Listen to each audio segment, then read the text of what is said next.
In this episode, Harmoneer reads Pride and Prejudice by Jane Austen, with illustrations by Hugh Thomson. Chapter 20. Mr. Collins was not left long to the silent contemplation of his successful love, for Mrs. Bennet, having dawdled about in the vestibule to watch for the end of the conference, no sooner saw Elizabeth open the door and with quick step pass her towards the staircase than she entered the breakfast room and congratulated both him and herself in warm terms on the happy prospect of their nearer connection. Mr. Collins received and returned these felicitations with equal pleasure, and then proceeded to relate the particulars of their interview, with the result of which he trusted he had every reason to be satisfied, since the refusal which his cousin had steadfastly given him would naturally flow from her bashful modesty and the genuine delicacy of her character. This information, however, startled Mrs. Bennet. She would have been glad to be equally satisfied that her daughter had meant to encourage him by protesting against his proposals, but she dared not believe it and could not help saying so. "But depend upon it, Mr. Collins," she added, "that Lizzie shall be brought to reason.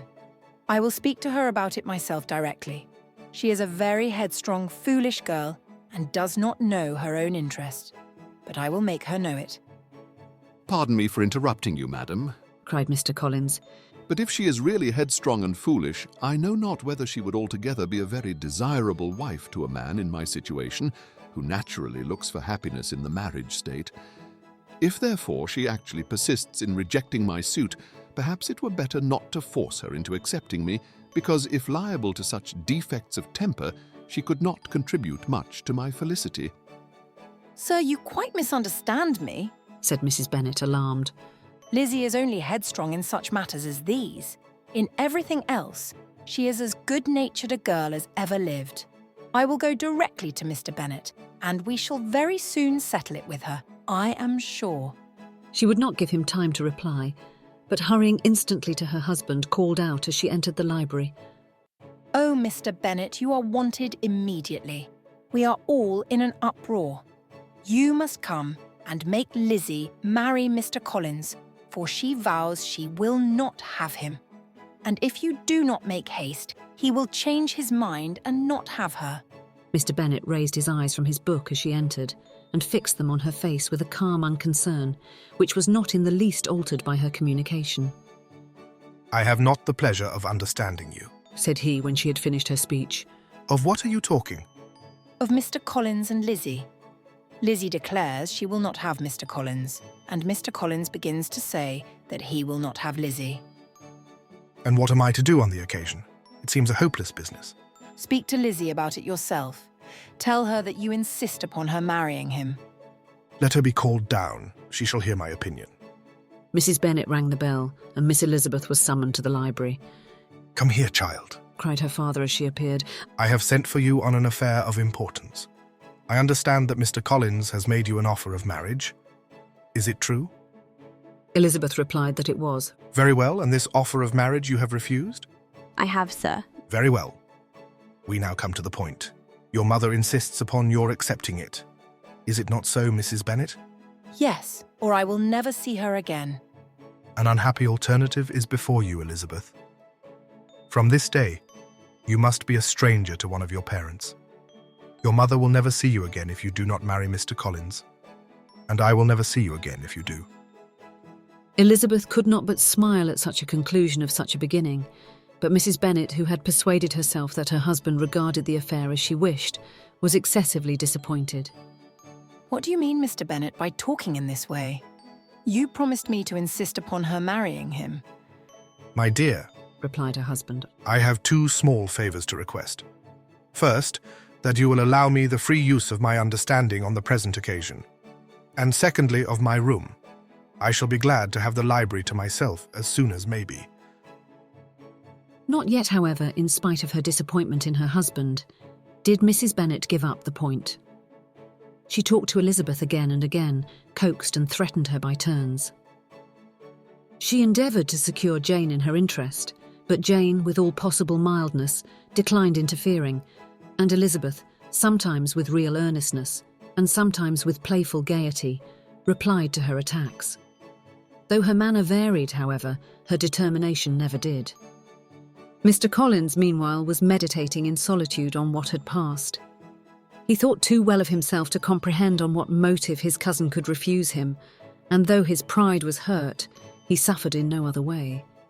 His regard for her was quite imaginary, and the possibility of her deserving her mother's reproach prevented his feeling any regret.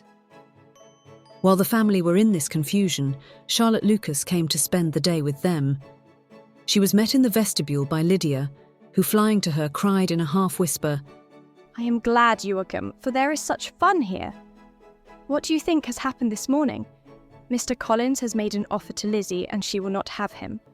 Charlotte had hardly time to answer before they were joined by Kitty, who came to tell the same news. And no sooner had they entered the breakfast room, where Mrs. Bennet was alone, than she likewise began on the subject, calling on Miss Lucas for her compassion, and entreating her to persuade her friend Lizzie to comply with the wishes of her family. Pray do, my dear Miss Lucas, she added in a melancholy tone, for nobody is on my side. Nobody takes part with me. I am cruelly used. Nobody feels for my poor nerves. Charlotte's reply was spared by the entrance of Jane and Elizabeth. Aye, there she comes, Continued Mrs. Bennet. looking as unconcerned as may be, and caring no more for us than if we were at York, provided she can have her own way. But I tell you what, Miss Lizzie, if you take it into your head to go on refusing every offer of marriage in this way, you will never get a husband at all. And I am sure I do not know who is to maintain you when your father is dead. I shall not be able to keep you. And so, I warn you, I have done with you from this very day. I told you in the library, you know, that I should never speak to you again.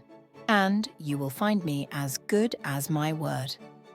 I have no pleasure in talking to undutiful children. Not that I have much pleasure indeed in talking to anybody. People who suffer as I do from nervous complaints can have no great inclination for talking. Nobody can tell what I suffer. But it is always so. Those who do not complain are never pitied. Her daughters listened in silence to this effusion, sensible that any attempt to reason with or soothe her would only increase the irritation. She talked on, therefore, without interruption from any of them till they were joined by Mr. Collins, who entered with an air more stately than usual, and on perceiving whom, she said to the girls, Now I do insist upon it that you, all of you, hold your tongues and let Mr. Collins and me have a little conversation together. Elizabeth passed quietly out of the room.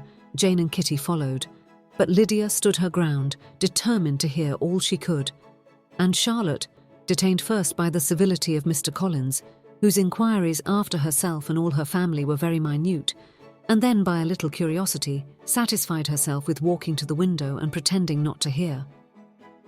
In a doleful voice, Mrs. Bennet thus began the projected conversation. Oh, Mr. Collins, My dear madam, Replied he. let us be forever silent on this point. Far be it from me He presently continued, in a voice that marked his displeasure. to resent the behavior of your daughter. Resignation to inevitable evils is the duty of us all, the peculiar duty of a young man who has been so fortunate as I have been in early preferment, and I trust I am resigned. Perhaps not the less so from feeling a doubt of my positive happiness had my fair cousin honoured me with her hand, for I have often observed that resignation is never so perfect as when the blessing denied begins to lose somewhat of its value in our estimation. You will not, I hope, consider me as showing any disrespect to your family, my dear madam, by thus withdrawing my pretensions to your daughter's favour, without having paid yourself and Mr. Bennet the compliment of requesting you to interpose your authority in my behalf. My conduct may, I fear, be objectionable in having accepted my dismission from your daughter's lips instead of your own, but we are all liable to error. I have certainly meant well through the whole affair. My object has been to secure an amiable companion for myself, with due consideration for the advantage of all your family. And if my manner has been at all reprehensible, I here beg leave to apologize.